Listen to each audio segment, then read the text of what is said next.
You Hell ready for yeah. the fishing topic, Tim? Hell yeah. All right. Skablooch. Jump into it then. We are going to talk about readying up for walleye season. And I want to start with this, Tim. This is because I think this is how I got to this topic.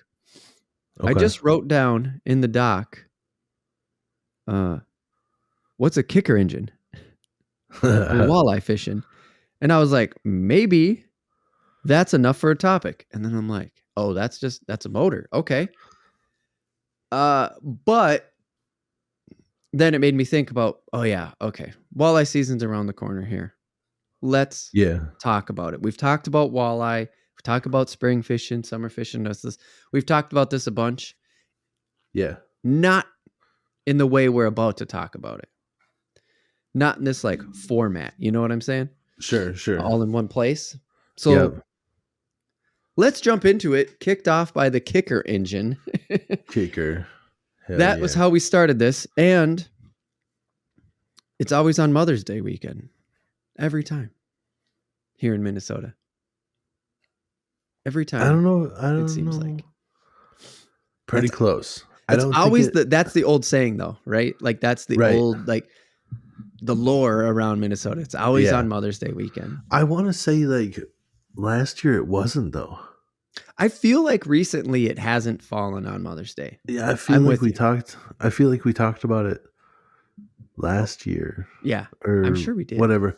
Because the thing is that mothers are allowed to fish free on Mother's Day. They don't, at least in Minnesota, you don't have to have a license if you're a mom. You can fish that one day. You get to fish for free. Oh shit, I didn't know that. Yeah, so you've probably said that before, but that just doesn't ring a bell. That's kick-ass. So you could take your mom out fishing. Like she doesn't fish a lot, but you're like, do you want to go fishing, Mom? It's fishing opener. I'll take you fishing. Right. And they're, you could probably get away with it. Like again, check your regs all the time. But if you don't want to, you really think the DNR guys are going to be that big of a dick? Oh, you bring your mom out for Mother's Day fishing? Did she have a license? No. Oh, sorry, Mom. Happy Mother's Day. Here's your ticket. Here's a ticket. I don't think they'd be like that. I don't think they would either. Still. Anyways. Yeah, most of the time it falls on Mother's Day. I want to say last year it was a weird one where for whatever reason it didn't. It was like a week off. Yeah. I can't remember if it was a week off or it was just like if they delayed the season or something. I'm not sure. I want to say for whatever reason Mother's Day was like, or maybe fishing opener was like on the 8th or some shit. Maybe they bumped it up. I always think it was like the second weekend in May, and last year was weird. I don't remember. Doesn't matter. That's the past. This year, it's on Mother's Day. This year, yep, Mother's Day weekend. So take your mom fishing. We also, so then I want to kind of start at the beginning here of the kicker engine and how this started, and it's also called an auxiliary motor, which I had no idea. Yeah. Until I looked into it. Second motor. Yeah. I didn't even know that. So I guess I should explain it first. So driving up north in Minnesota many times in my life, I always go, why in the fuck does that boat have a tiny little motor? It's like that one's little twin. It's like Danny DeVito and fucking Arnold Schwarzenegger here. What the fuck? Y'all is so sweet. I can't do a good job. I just like doing the y'all.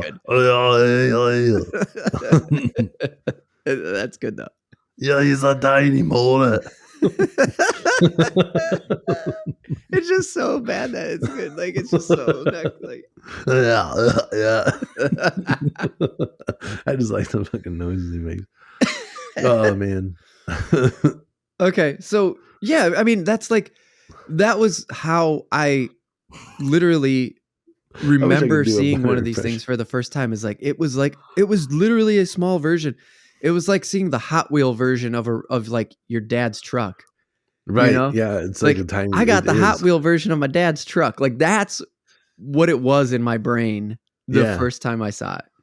Yeah. Dude, the first twins thing is like perfect analogy though, because the one's like just this big fucking I'm a tank, I'll get you through the shit. Yep. And then the other one's like Danny DeVito.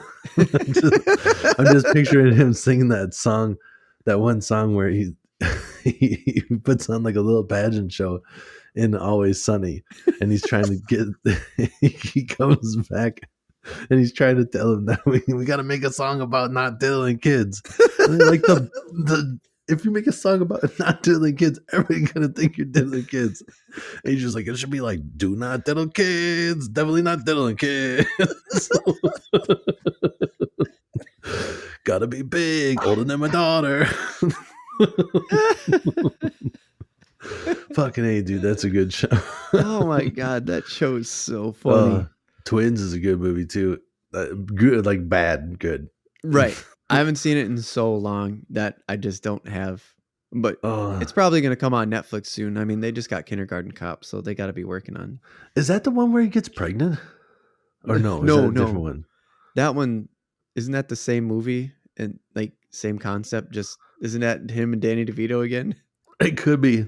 Yeah, because then Danny DeVito's birthed out of that couch. Remember during the party? Dude, they had some weird ass movies back then. Yeah, no, I don't remember what that one is called. I'm pretty sure that's not because they're twins. It's not that he's having twins, right? Right. No, I don't think so. I think it's their twins, but they're definitely not twins. Right. One of them has an Austrian accent, and the other one's Danny DeVito.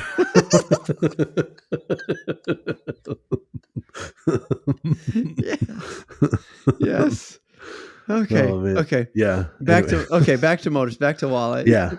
So, yeah, the twins comparison was like was for reals because these things are like 9.9 horsepower is what I saw. I'm like, what the fuck? Yeah. 9.9. Yeah. Why isn't it just 10? That's so weird. Dude, but like, that's one I don't thing know how I've horsepower is always measured. I've always wondered that too, because they do have 10 horsepower motors. I don't know why it's 9.9. I've never quite got that. I don't know if it looks cooler. I don't know. I think it has to just be a true measurement, but like, couldn't you just spritz a little more gas in there and make it 10? I mean, well, yeah, I don't know what the deal is. Like, I definitely think that you could get more horses out of it or less horses out of it. And I don't know if it's like on any given day, it could be 10. And they're like, well, we don't want to fucking lie. Put 9.9 and be honest about it. Right. It might not be a full 10 horses all the time.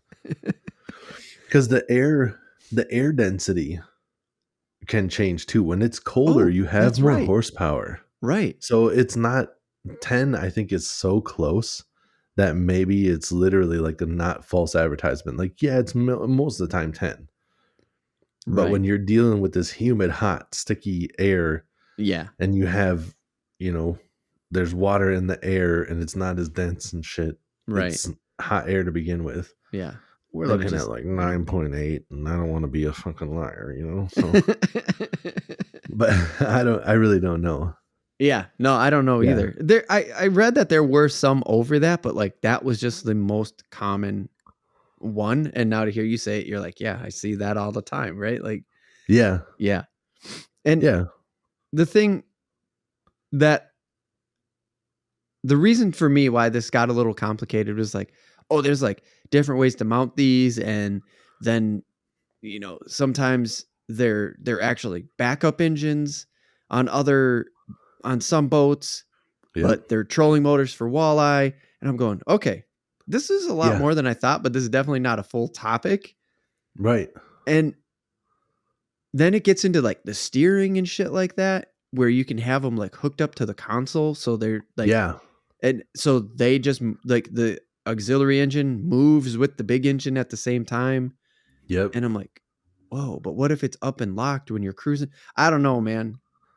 Yeah. So they have it where basically like you can have them working together, and then when you lift them up, you can like literally just like disengage it.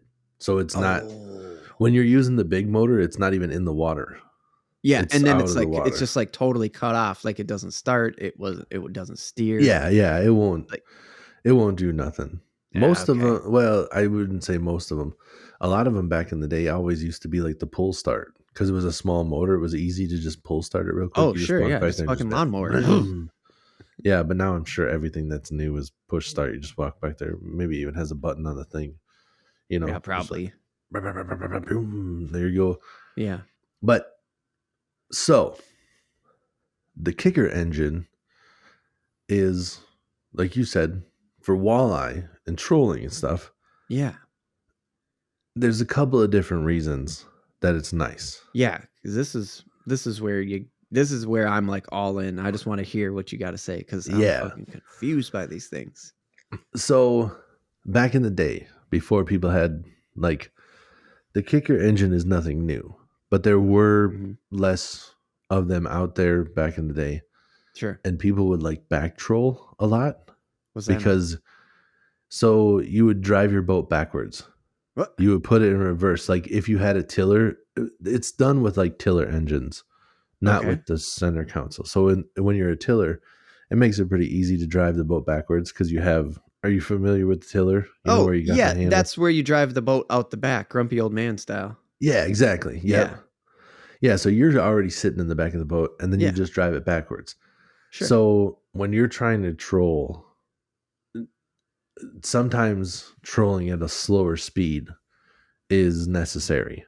Yeah. And the reverse gear is oftentimes geared slower than the forward gear. Yeah.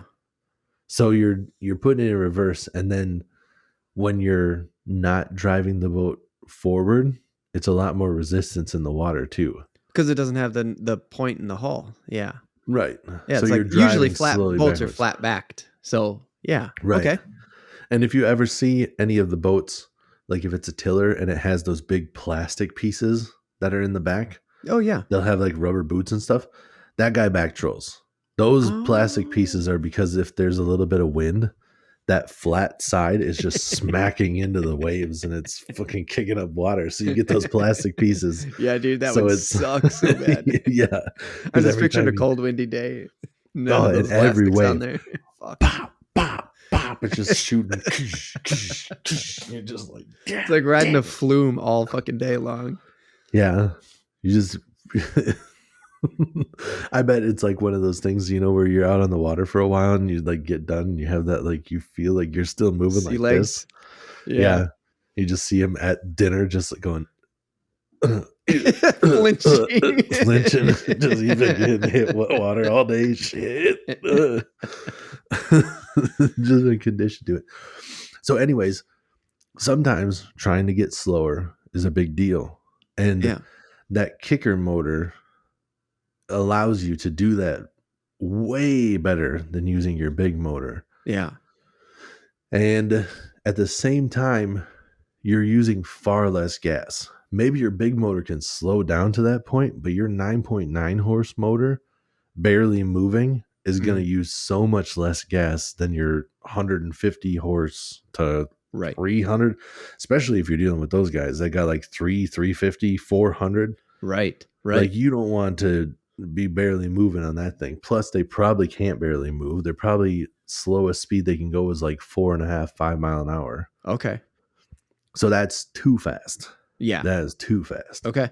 Yep. Depending on what kind of rig you're using, you know, like, let me take a step back.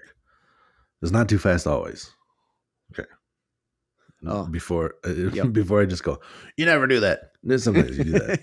But that's more of like a summertime. You're trying to get a reaction bite. It's hot. The fish are moving fast. You're trying to haul ass. Most of the time, like if you're using a Lindy rig, you're trolling at anywhere from like 1 to like 1.5 mile an hour. Oh, which is pretty damn slow. Yeah.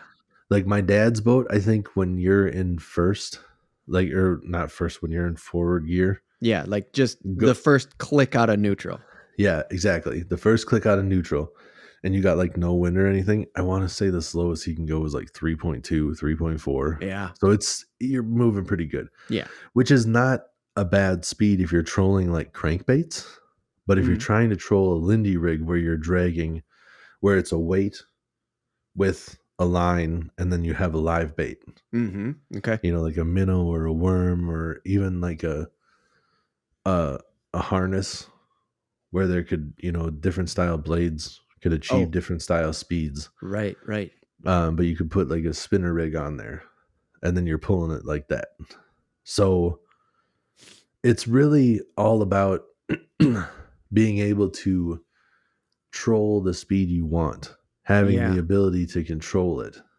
And you can get those up to like that 5, you'd be able to go like 5 miles an hour. I don't even, a Sure. 10 Like horse, in you the might be able reason to that get, they're backup engines, right? Like you can get them yeah, going enough yeah, to you might make be it able to feel get up like to it's like, worthwhile.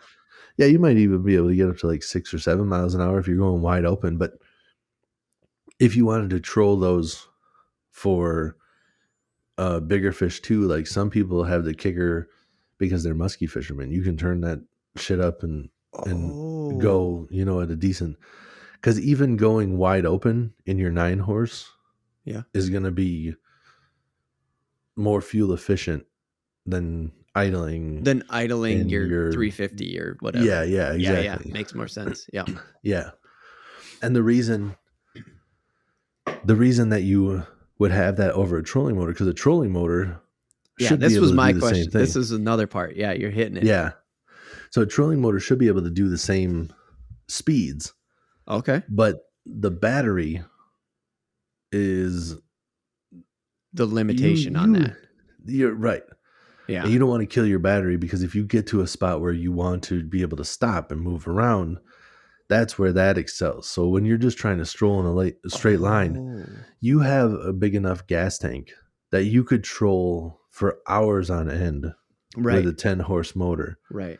And with the trolling motor, if you're trying to go, like a mile and a half or a mile, like 1.5 mile an hour, depending on what your trolling motor is, you might only be able to do that for like 2 hours Ah.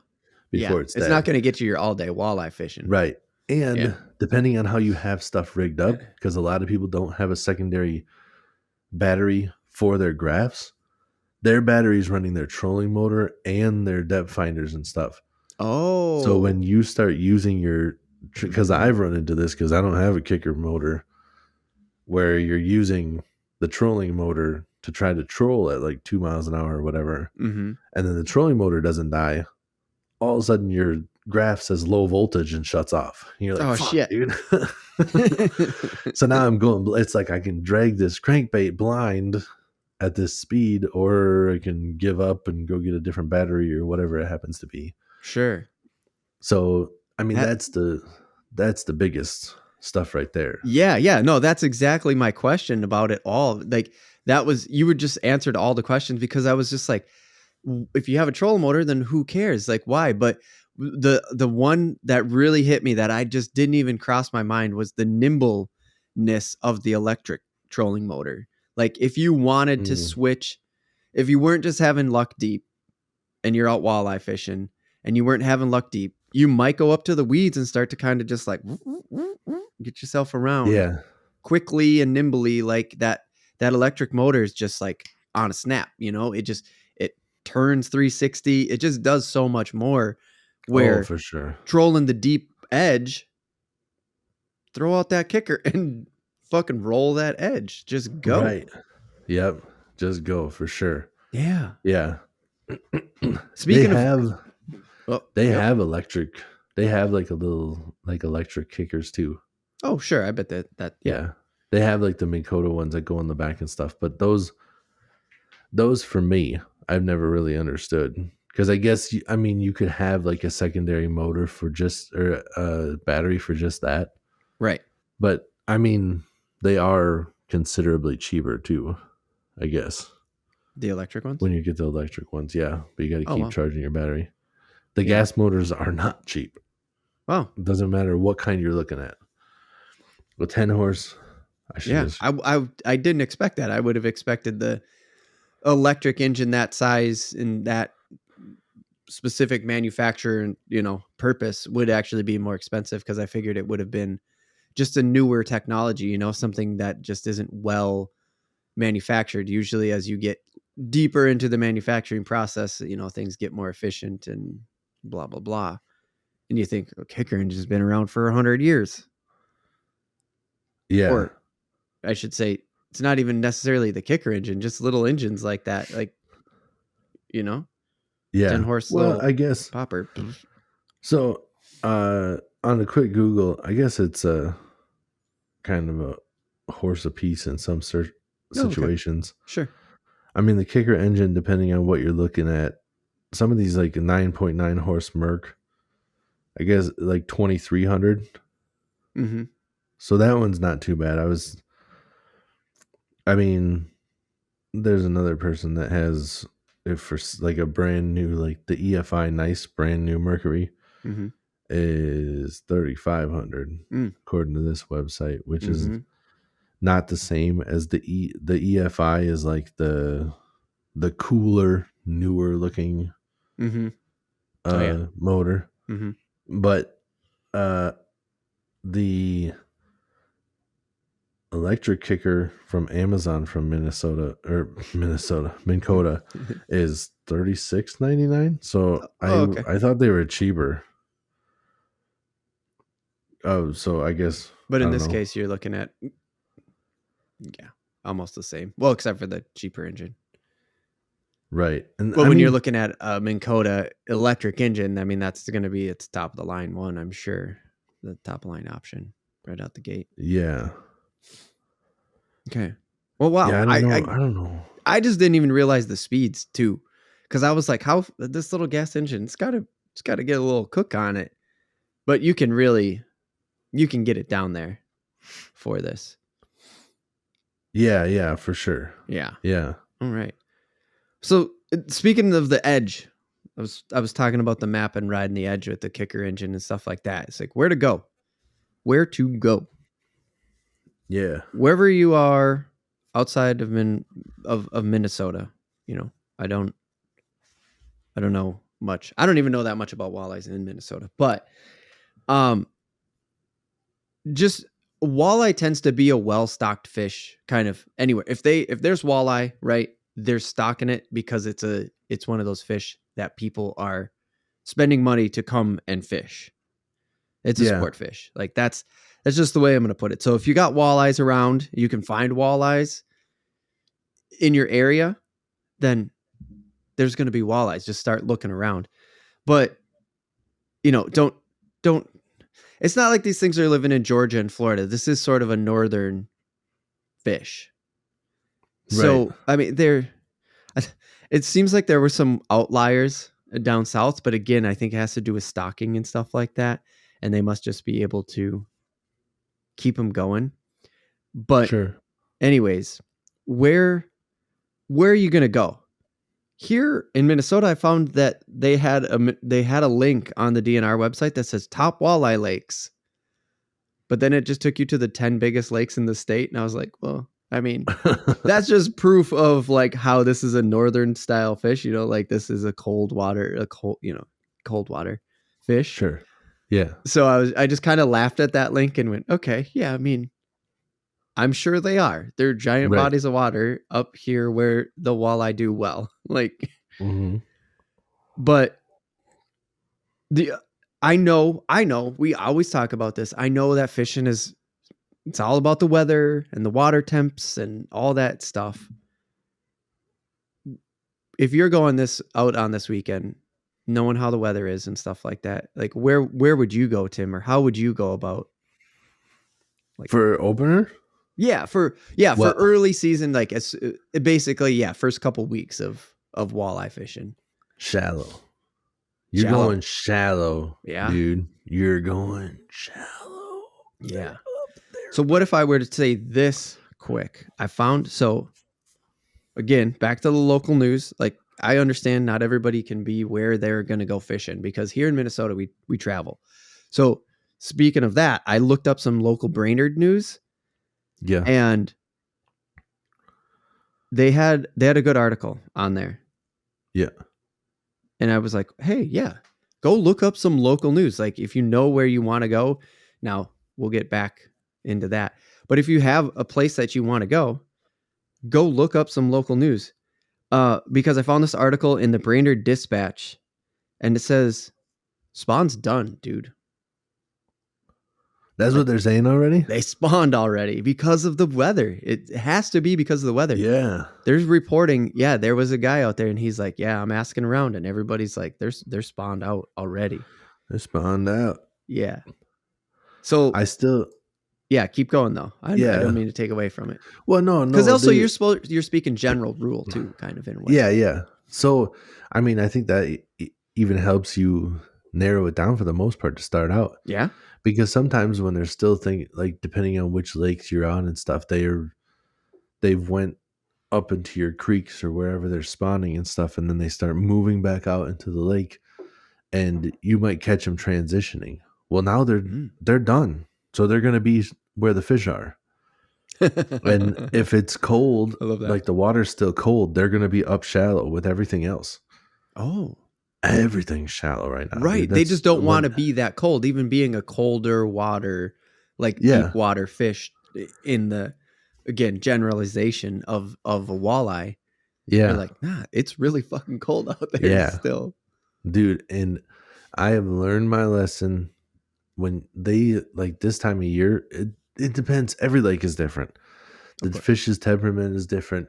If it's a high pressured system where they see a lot of people and a lot of like lures and stuff, it might be hard to catch them when they see you already. So don't drive up shallow and start looking. Just assume that they're where they are and cast to it. And if you can't get bit, then be like, all right, now I can go and see if I see them or whatever. Or change your presentation if you really think that they're there. Because I've done that before where I've casted. I just be like, I didn't get a single bite. Maybe they're not here. Drive up, see like 3 of them. They like take off into the depths because they saw you. And they, retreated a little bit deeper. I'm sure they came up a little bit later, but they saw me. Right. And I was just, after that, they weren't willing to bite on anything. I saw them, but they kept swimming away. So you can have that issue. Yeah. Where it's just like, fuck, dude, that's a good fish right there. Let's catch you, dude. And are you seeing them? So like you were saying you were literally like sight seeing those ones. So in order to not get close, are you working vegetation at this time? Because it's early, right? Like how much vegetation can you see? Do you know using electronics? Like what is, if you, use what you got, but there's some vegetation that starts popping up. Damn, already. For me, it's almost like there's some that's like left over from like the last year, maybe, or it just doesn't. Some of the stuff might not die off. I don't know. Oh yeah, like how the growth maybe it just works. goes underneath the ice, right? Yeah, I don't know. But there's some stuff that's almost like kind of like thicker, matted grass, and then I seem to have good luck if I can find any cabbage, which is like a taller broadleaf, so it's like a taller plant, and then it's got like bigger leaves around it. They seem to just be like almost just kind of swimming like from the lakes I fish. They're just kind of like around that. Like if you can find it, there's a couple different spots. I always like when I see a cabbage, I mark it on the depth finder. Nice. I'm like, there's some cabbage here, and I go back, and that's where I have good luck. Nice. And there's like little contours can be a difference. Like it'll be like 7-8 feet for a while or whatever, and then it like dips off into 10, like that 2-foot little ledge. They're like right there, dude. Yeah, I don't know. Yeah. It's small shit. It's not like they're on the big drop off. Right. There's like in this, for example, there's one spot on the lake I fish where there's a slower drop off. It goes out and it drops from like 10 feet down to 13, and then it slowly goes from like 13 out to like 17, and it drops off faster. In the middle of the summer, sometimes they'll be out on that 17, sometimes they'll be past the drop off a couple of feet like further down. Yeah. And in the springtime, they're like right where that 10 goes to 13. Oh yeah, like that stretched out 3-foot depth. Yeah. And they'll move up from there too sometimes. Like when it's earlier, they'll move up even further. Damn. And the same thing goes like, so it's all a game. They move around 100%. A lot. So it's trying to figure out where they're at. It's not necessarily like this is where you should fish all day. It's like early morning they might be up there. Yeah. Mid afternoon they might be out here. Which is Past why, that they might be kind of to even go back to further. the kicker engine and the all day stuff, is like you can make a day of this, and Yeah. because you're just trying a bunch of different things, Yep. the different ledges, But different depths and stuff like that, playing the game. and I don't know any of like the real big lakes like Mm. Mille Lacs and Erie and all that kind of stuff. Like if Mhm. you're out there I don't know if trolling big things like stuff works this time of year for them.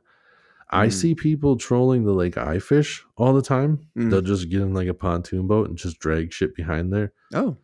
I don't see people catching shit, dude. I see them like I'll see them like catch a bass or whatever, and I'm sure trolling works, but I think it really depends on the lake that you're dealing with. And I think the Yeah. lake that I fish is too pressured and too clear to drive right over the top of them and then get them to eat your crankbait. Right. But the Yeah. crankbait works. But this time of year, I'd be casting it. You can cast like a stick bait, like a jerk bait, or like a shad wrap. Shad Okay. wrap is dude money all year round. Jeez, And really? deals. Go Oh, to when you hear we got to this, get a jingle for that. yeah, when you hear this, they might still have them on sale at Fleet Farm. They are 30% off all Rapala right now. Oh, If you hear this and you missed that deal, they got 20% off all Rapala at Shields. That starts, that's definitely this week. That's from like the 20th to the 28th. okay. And I want to say that maybe the Fleet Farm one is over already.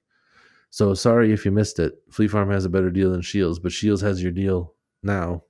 So, Right. As you're hearing anyways, the podcast. Yeah. don't ever pay full price. Just watch for deals. Everything goes on sale. Right. Just know what you're going to use in the year and go buy them.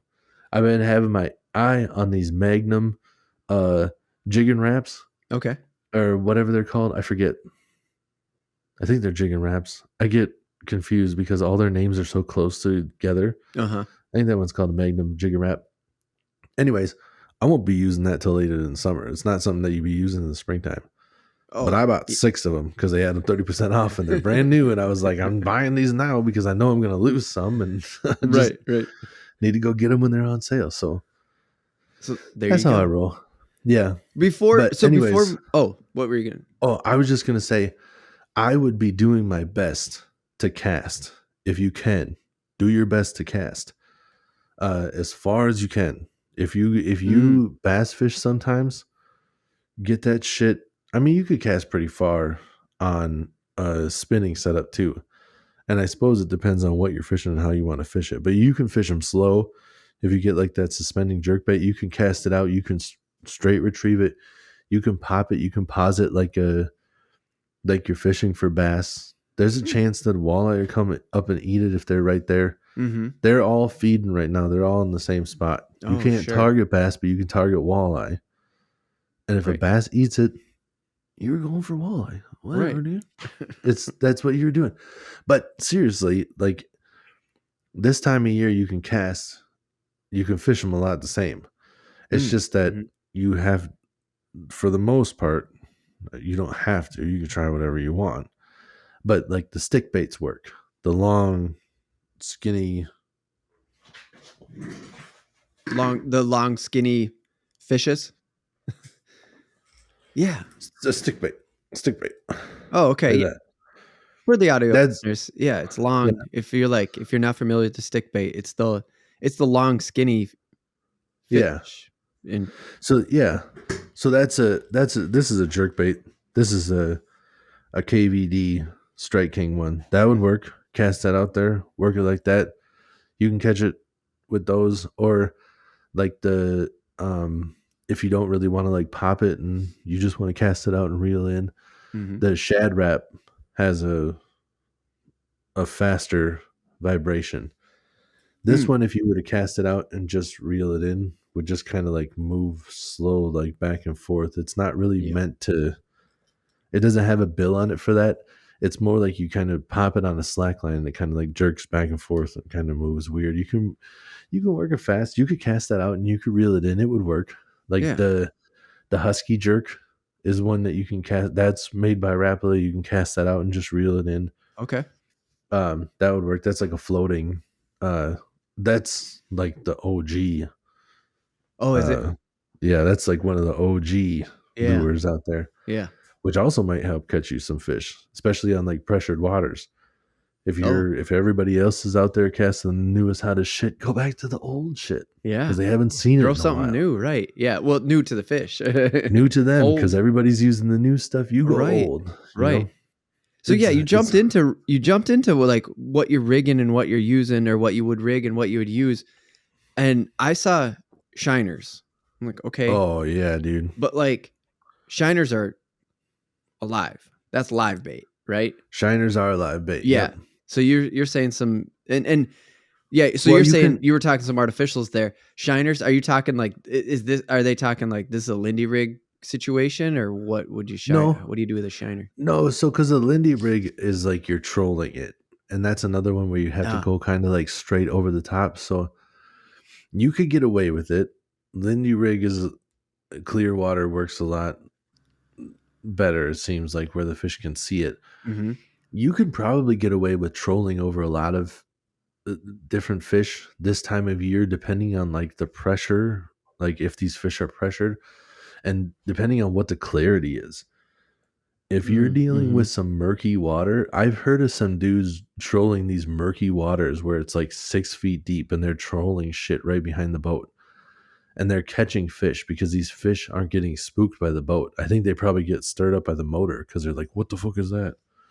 What is? And then all of a sudden they just, and there goes a bait by them and they're just like, no shit, fuck that noise. Come. And then they eat it. But like if I trolled in that shallow of water on my lake, maybe a bass would eat it. Maybe an aggressive fish would eat it. Mm. But the walleye are definitely running. Mm-hmm. They're not going to sit there while I troll over them. Right. So a Lindy rig and like trolling it where you're just dragging it behind the boat, I don't have good luck with on the lake that I'm fishing. Not saying that you can't have good luck. If anybody out there wants to try it, that's absolutely fine. But the thing is, you might scare them away and you might not have another chance. So maybe go and try to cast for them first. And if that doesn't work, then go ahead and troll right over the top of them. It doesn't matter. You can do whatever you want. But the odds of you catching a fish after you spook them are way worse. Yeah. So maybe give them this look. And then if the cast doesn't work, then give them a different look or whatever you want to do. But I'm casting that shit. And when you're fishing a shiner, you could fish a shiner on a bobber. Is this a big minnow, by the way? Big.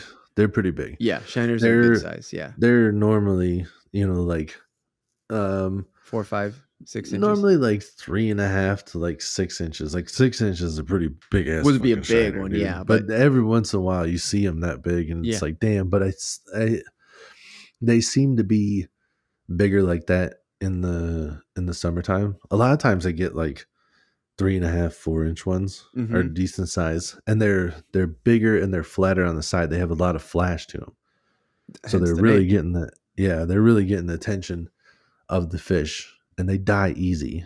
Like if you look at them wrong, they're just like swimming in the minnow bucket. You look over at them, they're just like shit.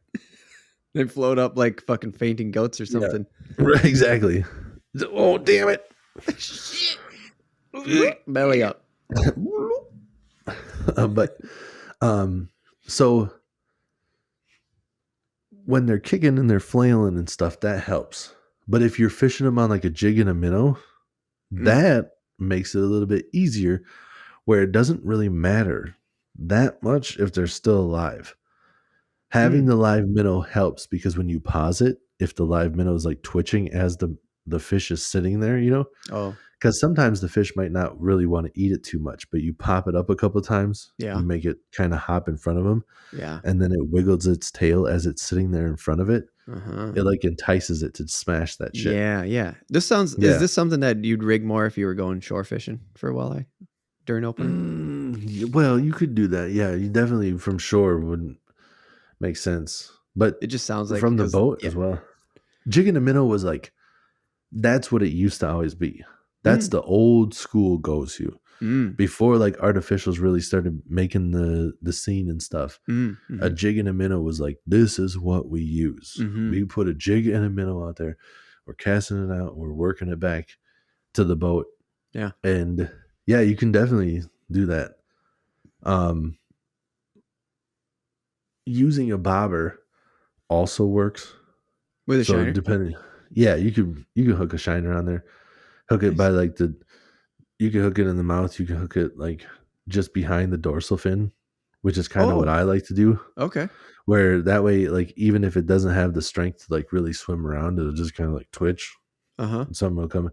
But I normally don't rig it with a bobber, but some people do that now, and it might work in the shallow. Some people with the electronics, they like power fish with bobbers. And they'll literally drive over it with the electronics, and when they mark a fish on the electronics, they'll just toss the bobber in, like let the boat drift a little bit past it, and then the bobber sits like right where they marked the fish. Whoa. And then they just wait to see if something comes next. Yeah, dude. It works really well if you got everything for it. Right. But that seems to be a little bit more like the dog days of summer type tactics, where they're like spread out and you're not having a good time. Like it's not easy to find them. Right. So you're driving around until you see one, and then you quick cast it out. And you see one, you're like, shit, go. Yeah. But definitely bobber, if you're not confident with doing other stuff, you can try putting the shiner on the bobber, or a fat head works just as well. Or depending on the lake that you're fishing on, a night crawler can work too. Oh, leeches can work. I think leeches are normally like a little bit later in the year too, and I don't even know if you can like find them to buy them in the cold weather months. Yeah, like they're not harvested yet, or they're not. Yeah. But it's mainly minnows in the summer times. But fat heads work just as well. You can catch them on a crappie minnow sometimes, but the crappie minnow are a lot of times like too small. It's not a big enough meal. They don't go for a crappie minnow. If you're working it on a jig and minnow, a jig and a minnow, I should say. Right? Made it sound like I'm saying a jig and minnow, and people are just like, what the fuck is a jig and minnow? What breed is that? Yeah, what kind of jig and minnow? What the hell? But if you're using like a jig and a minnow, you can use the crappie minnow, and you might get a bite, but having a bigger minnow helps. That's why the shiners can excel. But the shiners, they sell in the half dozen. Like they're not cheap. I was gonna say, they give you 6 little fish. Like fuck, yeah, man. 6 especially fish. When you're talking about like going out and trying to find them. Yeah, you can buy a lot of them. Will sell like a dozen. Some of them have limits. Whoa. Like, yeah, you go to a bait shop and they're just like, we're not selling you more than like 2 dozen or whatever happens to be, because they just don't have that many of them. But fatheads you still get them by the scoop. So economically speaking, like if you don't want to go spend the money, you can catch walleye on fatheads. Sure. And you get a whole scoop, whatever that happens to be. It's a hell of a lot more than 6. a dozen. Yeah, it's more than 6 for sure, but it's more than a dozen. Yeah. And it's half the price for way more bait. But the shiners work well. That's why they cost more. Sure. There's a reason that people pay for them. Right. Yeah. Good point. There's the whole reason. Yep. Makes sense. But this time of year too, it seems to be like you should use lighter jigs as well. Lighter in color or lighter in weight? Like lighter in weight. More. Color is on you. Do whatever you fucking want. Whatever you have confidence in.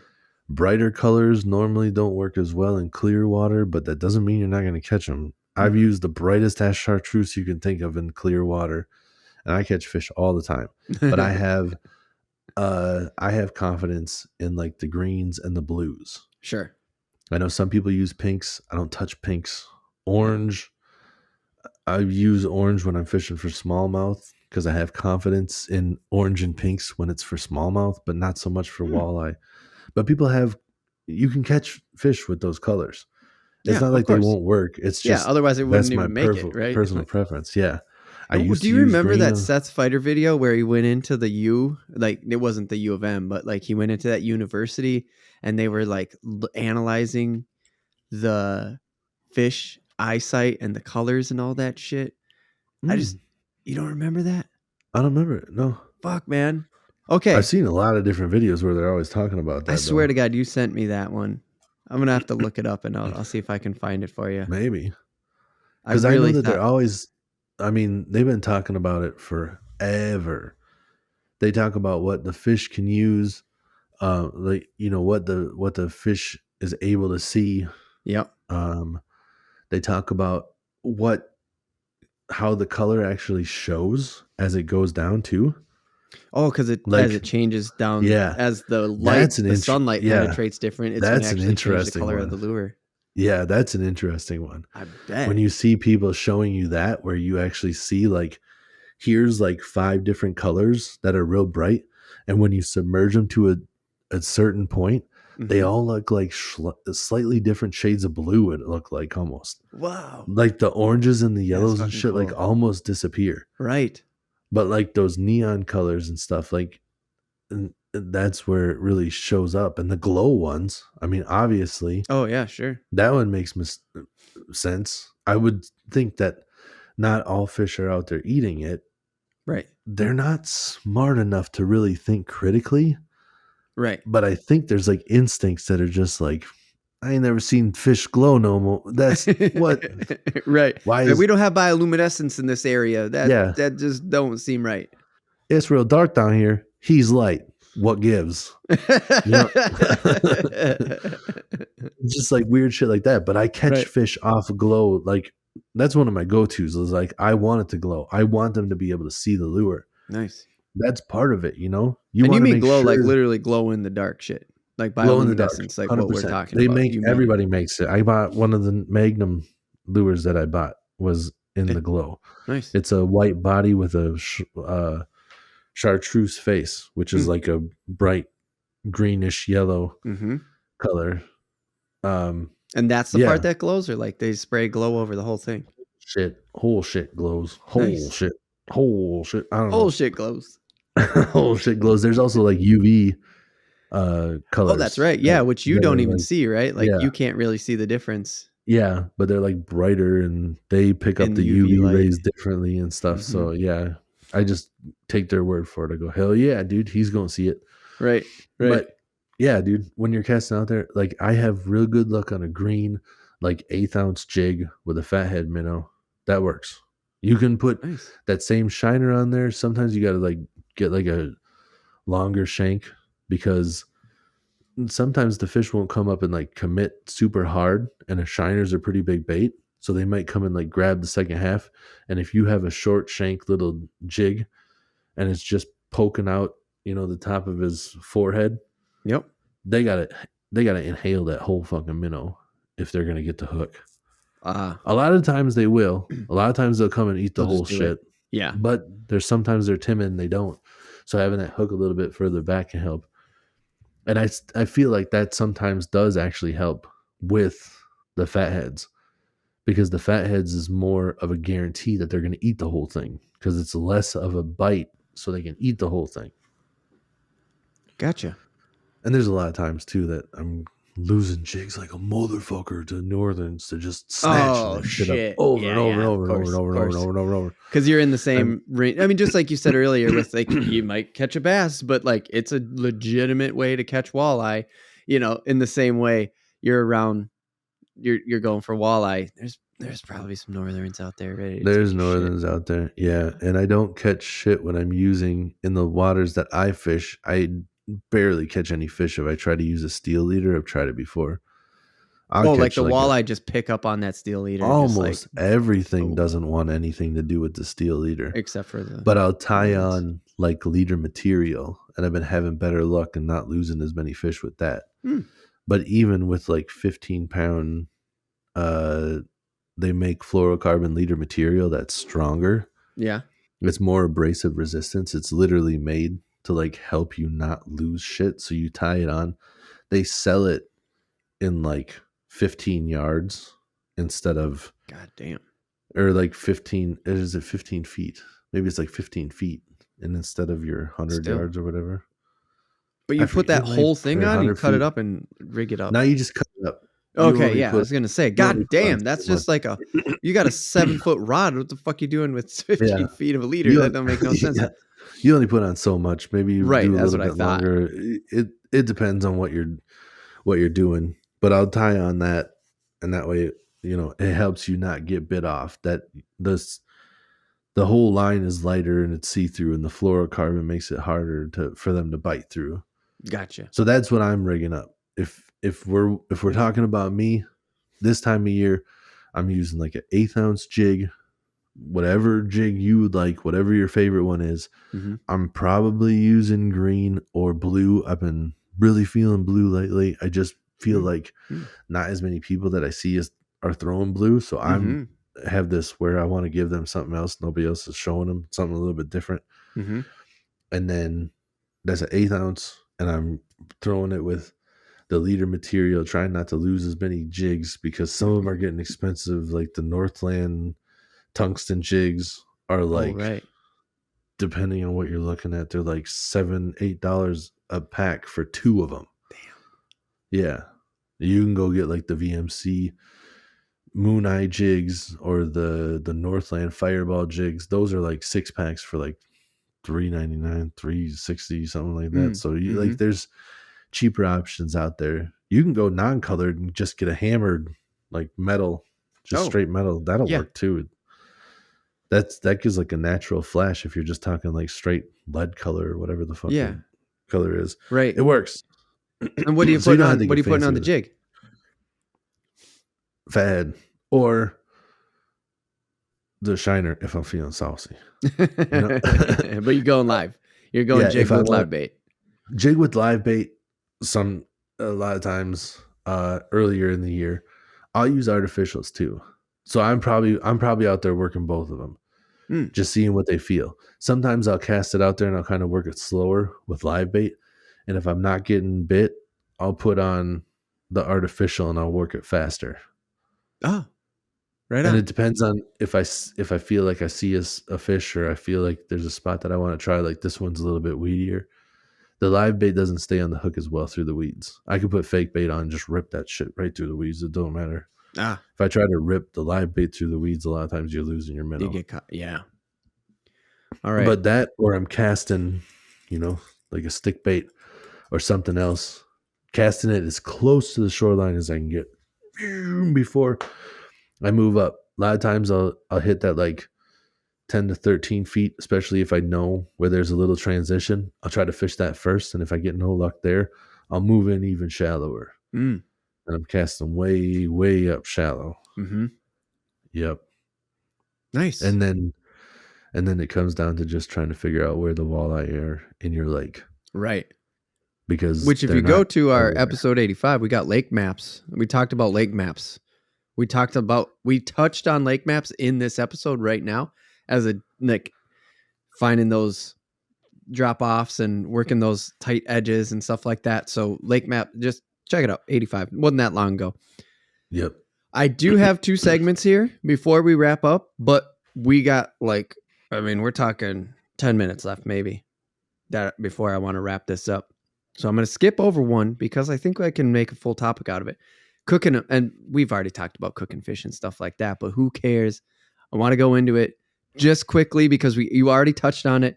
You're like, you can smoke it and all this stuff. And I'm going, yeah, let's quick, because we're going early season walleye fishing. We're going from start to finish. Let's finish it off. What are we cooking it in? You throwing it in shore lunch? What's the deal? Yeah, dude. I'm throwing it in shore lunch. I'm throwing it in Andes, depending on what I'm feeling like that day. That's right. I forgot about Andes. Andes is a good one. Andes is good. Yeah. Sometimes I'll make my own shit. Yeah. Depending, just like a little flour mixture, whatever. I've done the batter before. That one's a little. You mean bit more... like a wet batter? Yep. Yeah. That one can be a little bit messier. So sometimes not that one. Yeah. So that one's a little bit like if I'm feeling a little bit out there. Right. But If you're feeling we like just, I gotta clean this shit up anyway, so fuck it. yep. And every once in a while, it's just like you get on that healthy kick, and you're like, I'm just seasoning this up, and we're broiling this shit in the oven. Yeah, dude, you've done that with walleye. Oh yeah, dude, you can do whatever you want with walleye. It's a great fish. I know you can. I just didn't know you did it. Yeah, not a whole lot, but because I've the majority of the family, and when it's like a fish fry, it's just so much easier to instead of like preparing it and putting it in the oven. That takes forever. You know, you can just chop up the walleye, cut it in this, take the fillet and cut it into smaller like bite pieces, bread them all up, fry them all up. But they don't taste a lot different than other fish when you bread them up like that. They are white, flaky, super clean meat. So everybody loves them. They're definitely the best fish out there. So good. Crappies are a close second. But when you're frying them up, when you have coated and fried crappie and walleye in the same plate, the only difference you really see is like the size. Yeah. The thickness. Like the thickness of usually. A walleye, like a good walleye fillet, the thickness. Like it has more bite to it, right? Like it just has more of a like meaty. They're like bigger flakes. Oh yeah. It's like the fibers themselves are like bigger. Yeah. For sure. Yeah. For sure. So you get these, it's a good bite. It's not necessarily the flavor. It's like the texture is just on point. But again, crappie's great table fare too. So it's not that different. Yeah, for sure. But if you were to put it up against, some of the other, if you cooked a bass and a walleye, the bass probably doesn't taste that much different, but the texture is so much better. Yeah. Just that's the thing about deep frying them too, though, is like you get that, you just like, you get a lot of the deep fryer flavor and the breading too, like the breading flavor, if they're all in the same breading, like you're kind of doing I don't want to say you're doing a disservice to the fish, not at all. Right. But what I'm saying is you're just going to get that similarity because your first bite is going to be the same batter in the same oil. Yeah. And then you're going to get into the fish. So there's just going to be that, right. It's just going to happen. Yep. Yeah. Exactly. One thing that we did one time, so because we weren't planning on fishing, but I brought all my stuff, and we ended up like the lake was clearer than we thought. It was like, oh, we can sight fish right here off the dock. So we got a couple eaters. These are panfish, not walleyes this time, but still same thing. Yeah. Giving a little tip here, a little like, give this a shot if you want to mix it up. Dude, we just took some pancake batter out of the morning's, because we didn't have anything. We weren't planning on fishing, and we caught fish to eat. Yeah. We're like, well, what are we going to do with these? And I was like, don't you have any flour or anything here? Because we got seasonings. Like we can batter them in some flour and stuff. And they're like, we have this pre-made pancake batter. Yeah. Okay, let's go. Dude, it was delicious. I bet, dude. It was really good. Like it had a little bit of sugar in it, so it sweetened it up. But isn't that what a funnel cake is? Oh, it's just like maybe you don't add sugar, you just like deep fry pancake batter. Is maybe because I thought that's what it was. You just like make the pancake batter, but then you just kind of like drizzle it in like weird shapes, right? Until like it makes like this weird circle thing that you call that makes sense. You just get like a crispy breading. I think that's good. Honestly, I bet you that's the same thing that like what sweet and sour chicken is. Oh, dude. That's a really interesting point there. Like, it's probably really similar. I've never made sweet and sour chicken. It's weird enough. Yeah, I've never made sweet and sour chicken from scratch. Yeah, I don't deep fry a lot of stuff in my house because my wife gets mad about it. She's like, it makes everything smell. I'm like, yeah, I know. It's like pretty fucking awesome, dude. I don't mind it at all. I know, me neither. Every time I go to a gas station that like fries food, I'll go into a gas station and I come out and she's like, oh, they fried food in there. You smell like old fry oil. I'm just like, yeah, I smell pretty nice. Yeah, right? It's kind of awesome, right? I don't get what you're so mad about.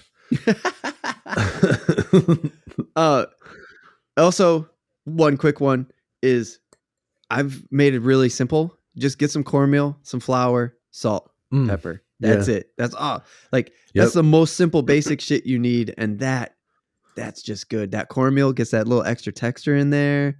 It still all stays light, but just and don't Yep. forget salt. Put some fucking salt in it. Don't slack on it. Yeah, make sure you got salt it, and then pepper helps. Yep. You can throw a little bit of cayenne in there if you like a little bit of heat. Ooh. I like if you're making your own batter, or you can just buy like Andy's or Shore Lunch. Both. Shore Lunch makes like a Cajun one. Oh yeah, That's the Cajun good was real good. Yeah, it is real good. That works well. All those work. So I'm always doing that stuff, and I'm bleeding those fish, people. I know. If it makes you, it does feel kind of fucked up sometimes. I know. I want to do this. Like this is how I want to dispatch fish. It helps let the fish bleed out. You're not doing they're not smart. They're not sitting there freaking out like I'm going to die. Yeah. Like you do that and then they just bleed out. Yeah. I feel like it's just like they get sleepy and then they're done. Just all of a sudden they're just like, what's happening? Yeah. Because it's so much more fucked up to cut their fillets off while they're still alive. Back to, I know. I totally agree with that. But back to the fly fishing and stuff like that from the news in the beginning, if you're on if you're here on Wednesday and you didn't hear that part, well, that's the part of the full podcast. Go check it out. Yeah. I watched a show where they were fishing. Yeah. But they were fly fishing for redfish. Oh, yeah, dude. Yeah, and they were fly fishing for redfish with a fly fishing guide who was a catch and release guy. But they weren't from Texas, and they're like, nah, we need to eat some of these redfish. The fly fishing, catch and release guy bled the redfish. Hell yeah. He gets it. Yeah. They know. He was just like, oh, that's a great way to do it. It's going to do great for you. It's good on the fish. If you got to kill them, this is how we're going to do it. And he just hung it over the side of the boat, let it out. That's the only part that nice. Up because it makes you feel like a murderer. You literally catch the thing and slit its throat. Right. Yeah. You're like, oh, damn, nice fish. But if you know anything about dispatching animals, you just go, I know. Yeah. Yeah. Right. It is what it is. Right. But yeah, I also seen like if you bring like a shear, you can go like underneath like where the gills are and then just take like your kitchen shears. Oh, that's right. You asked that before. I found some good shears. I don't think I ever shared it with you, but like after the podcast, I'm going to look it up because I want to look up these knives again. Did you find a good set? I thought you did. I have like a big, I did get like a cheap one. That's not bad. Oh, okay. But it's not exactly what I was looking for.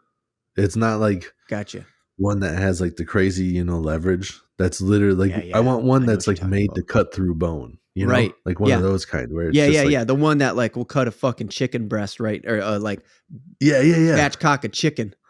Yeah, exactly. You just get snip, snip, snip right down the middle because it can. You got one of those? Hit us up. We're at Real AF TV on all the social medias. Just look up Real AF TV, Real Life Fishing Reel. Hit us up because you got a good set of fucking shears. We want to hear about it. Also, you could sponsor the podcast. We'll do an ad for you if you just give us a good shear. I'm just saying. Right. Don't really care where you get it from. Just let me know where you get your Moida weapons. I just want to know. I'm out here killing. But yeah, dude, that bleeding the fish, like if you ever do it, doesn't matter which kind of fish you're talking about. If you can bleed them, if you've ever had fish before and you see like the little black like lines, those are the veins where the blood's still in it. Oh shit! If you can bleed them, it goes away. Yeah, it's like it makes everything, even like from a sight, it makes the fish more appealing because it makes it crisp, like just pristine white. There's no lines. There is something to with eating with your eyes for sure. I watch enough Triple D, dude. It's really funny. He's like, oh, I've made this hot sauce 100 different ways, and I know this exact recipe that you're gonna do. Yeah. And I see the red food dye.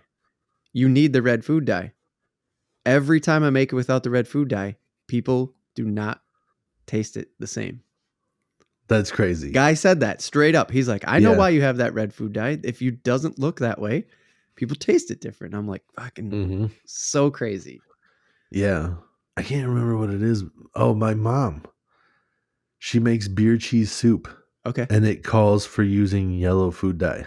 To make it more like cheddar-y looking. To make it look yellower, because the food that you use and everything makes it a little bit like off yellow. Yeah, it's just kind of like a dull yellow. That's not what we're looking for. We're looking for that yellow. Wow. Yeah, isn't that crazy? Yeah, dude, it's so wild to hear like the recipe is calling for it, but there it is. Yeah. Yeah. Oh, quick one before we wrap up too. I want to do one hole, man. I know we just talked about this. I believe on the last podcast, but like, I don't care about the head being on there. I want to bleed this thing out, cut the gut open, get those organs out, and just fucking grill it, or even throw it in the smoker. That one time we made a smoked walleye was some of the best fucking fish I've ever had in my life. I haven't seen a lot of people do that, but I see enough people do stuff like that overseas that it would make sense. Right. Like just gut it and then like fill the cavity with herbs like and fucking lemon and herbs and shit. Yeah, dude. Exactly. Herbs and acid. Yeah. Yeah. Yeah, dude. Yep. I want to do that. Bones still in there doing work. Like the skin is kind of its own bag of tinfoil. I just want to do it, man. Then you just open it up and bada bing, it peels right off. Hell yeah. Yep. Those ones, I think you have to get the descaler though. I've never descaled a fish, but I think you can eat. I think you can eat the skin. I think it's supposed to be pretty decent to eat, but you got to descale it first. Because if you're eating the scales, that's a problem. But if you get rid of the scales, the skin's supposed to be okay. Oh, that's great to know. I've literally never descaled anything. Oh yeah, I have. I've done it before. Okay. And yeah. Actually, I'm not going to say his name because it's too unique, but one of our buddies from high school showed me that for the first time. He's like, oh, this is how we always do it. And he's just taking crappie and just fucking fish scales everywhere. And I was like, yeah, that's a great idea. I've never seen this before. They sell them in like every fucking little fishing kit you've ever a descaler. Like, they always have like that weird little red thing that's like a hook getter outer. Okay. And it has like a bulb on both sides. You're supposed to be able to like slide it up and like twist or whatever. And that helps pop the hook out. I've never used it. It always comes with it. And then like the stringer, like you have that like one string, you know, like with the keychain loop on the one side and then like the metal stick on the other side. So you can thread that through the gun and put it through the key ring. Yeah. And then it'll have that like weird little metal thing that looks kind of like a knife, but then it has like grippies on the one side. You're like, what the fuck is this? And that's the descaler. Like you just grab it and just go. Oh, I didn't know that. Yeah. You ever heard of this one? The square wooden dowel, like 2 foot or a foot wooden dowel square. Yeah. Beer cap, and you just nail that motherfucker to the top of it. You take a beer bottle cap, and you just nail it to a wooden dowel. That's it. And that takes you just use the cap? You just use the cap. Damn, dude. Yeah. That's crazy. It feels inefficient. It feels small. Because it's small. Yeah. It'd take you a while. What if you're cleaning crappies and sunnies? Yeah. Probably a minute on a walleye, though. Yeah. Yeah. But I think I don't think it takes that long. I think you just get in there and like you said, fucking scales just flying everywhere. Yeah, they just yeah. You get covered in literally them, but like you feel good about it. Yeah, you're like pushing them the opposite way that they naturally go. Off of the skin and they just fly. Fling, fling, fling, fling. Yep. But that's good. I didn't think about that part of it. Like descale it and just go. Yeah. You're doing it whole. Nice. All right, dude. We should wrap this one up though. We're getting I told my wife, I was like, oh man, it's gonna get long. I've even had to cut a segment from what we actually had on the document. It's funny. Okay. Our next topic is weird, and it's gonna sound weird, but it's gonna get into a thing. And just so go off the prompt, follow us into the next segment. You think you could write / produce a graphic novel? That's our prompt for the random take. We're gonna go ahead. We're gonna take our break. We're going to come back and talk about that. So, let's do it. Hit the break.